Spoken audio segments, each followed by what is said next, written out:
Today's lesson is ratios with fractions. So we'll be simplifying complex fractions in this lesson. Please add page 12 to your table of contents. So once you open up the notes, if you fold them into a booklet, you're going to see in the top left, it says prior knowledge for simplifying complex fractions. So the question is, how do we make 1/3 become a 1? So what could we multiply by 1/3 in order for it to be equal to 1? Well, if we multiply by 3 over 1, 1 times 3 is 3, and 3 times 1 is 3, and any number divided by itself is just 1. So if we multiply 1 over 3 by 3 over 1, we get 1. So think about what could we multiply 10 by to get a 1?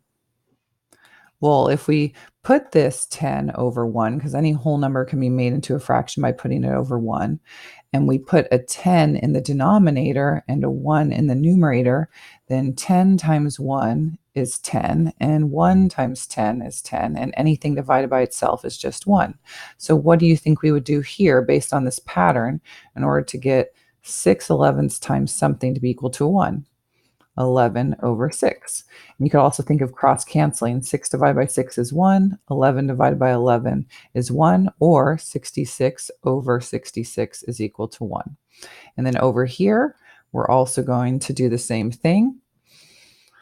We are flipping this fraction and multiplying by this number, which is called something. We have math vocabulary for these values.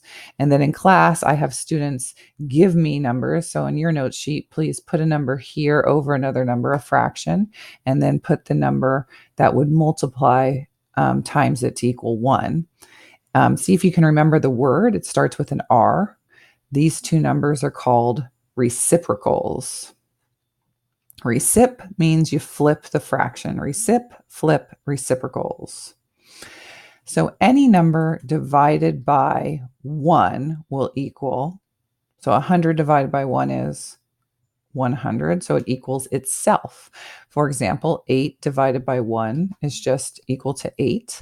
So if we have 5/7 over 1, what does that equal?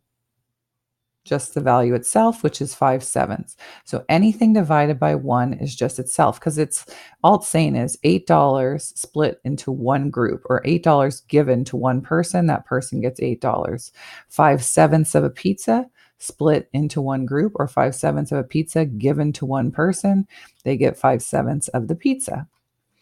So now at the bottom of your note sheet on the left, you're going to see how the method we're going to use for complex fraction works. Now, 45 divided by 3, we could just get a final answer of 15. We don't have to do all the work we're about to do, but we're doing it in order to show that the method works when we have complex fractions. So the number that's in the denominator, we could change it into a fraction, which is 3 over 1. Then to get the 3 over 1 to become a 1, we multiply by the reciprocal. Now 45 that's in the numerator, to get it to become a fraction, would be 45 over 1. And then most common mistake is people write 1 over 45, but that's not what we do, because down here, right now we have 45 over 1 and 3 over 1. These numbers stayed the same. In the denominator, we've changed it by multiplying by 1/3 because we wanted to get a 1. So whatever we do to the denominator, we have to keep it equivalent in the numerator, and we have to multiply by the same thing. So the key step here is that whatever we do to the denominator, we have to do to the numerator to keep it equivalent. Now we could cross cancel here. 45 divided by 3 is 15. 3 divided by 3 is 1. 15 times 1 and 1 times 1. So we get 15 over 1. And then anything here divided by 1 is just itself. So our ratio would be 15 over 1. And like I said, we could have went from here to here much quicker. We're just showing why this strategy works when we have a complex fraction. So now we're on our ratios with fractions, which is called a complex fraction. To be simplified, a fraction cannot have a fraction in the numerator or the denominator. So right now this is not simplified because we have a fraction in the numerator and the denominator. So doing the technique we just did, what we're going to do is we're going to shift the 7/8 over here. And then this up here was highlighting the key concept of simplifying a fraction. So once again, down here, 7/8 times, we want the 7/8 to become a 1, so we're going to multiply by 8/7. And then up here, we start with a 3/5. Now remember, whatever we do to the denominator, we must do to the numerator. So this same value shifts up. So whatever's written here, you write it up here, and then we multiply across. 3 times 8 is 24. 5 times 7 is 35. And anything divided by 1 is just the value. So now we have 24/35. So now it's simplified because we don't have a fraction in the numerator. We don't have a fraction in the denominator. We just have a whole number and a whole number in each of the numerator and denominators. And so that is our final answer because it can't be simplified any further. So here's example 2. So think about what we should do first. We have a fraction in the numerator, but we have a whole number in the denominator. So we're going to take this 2 and we want it to become a 1. But let's change it to a 2/1 first so that we have a fraction. And then we multiply by the reciprocal to get it to become a 1. So we took 2, put it over 1 to make it a fraction, and then we multiplied by the reciprocal to make it a 1. So in the numerator, we're going to have 3/4. That's still 3/4. And then we're going to multiply by the same thing, which is 1/2, and we're going to get 3/8. And remember, anything divided by 1 is just the value itself, so the final ratio is 3/8. Here's example 3. This time we have a whole number in the numerator and a fraction in the denominator. So the 3/8, we want it to become a 1.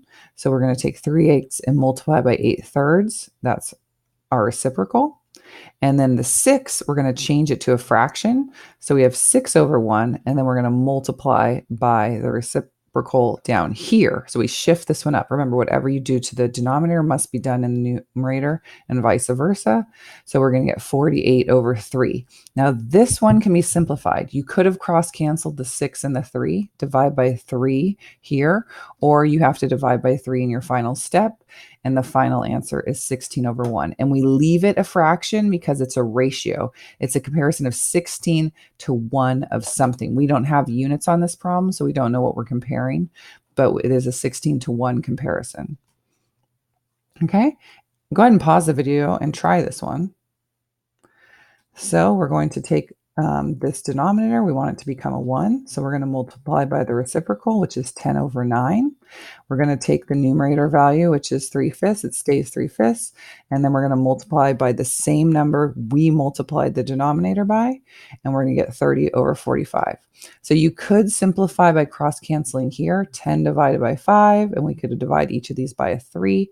Or you can simplify at the end. GCF, the common factor would be 15, and so therefore we get 2/3. Now back to the front of the notes, you have this example. So let's go ahead and put a good example on the front of our notes. We're going to take the denominator and multiply by the reciprocal to make, and the whole thing is to make this a 1. So make sure you have a line and a 1 here showing why we're doing that. We want it to become a 1. And then we're going to multiply by the same thing in the numerator. And you do have to simplify this one. So there's a simplify step. And we're going to get 11/2, 11/2. And I'm writing this because I want you to box this one and then make sure you can see what it says, 5/2, but cross it out because it's not a ratio. So we need to leave it improper. It needs to be 11/2, not 5.5, because 5.5 is not a ratio. And that's the end of the lesson.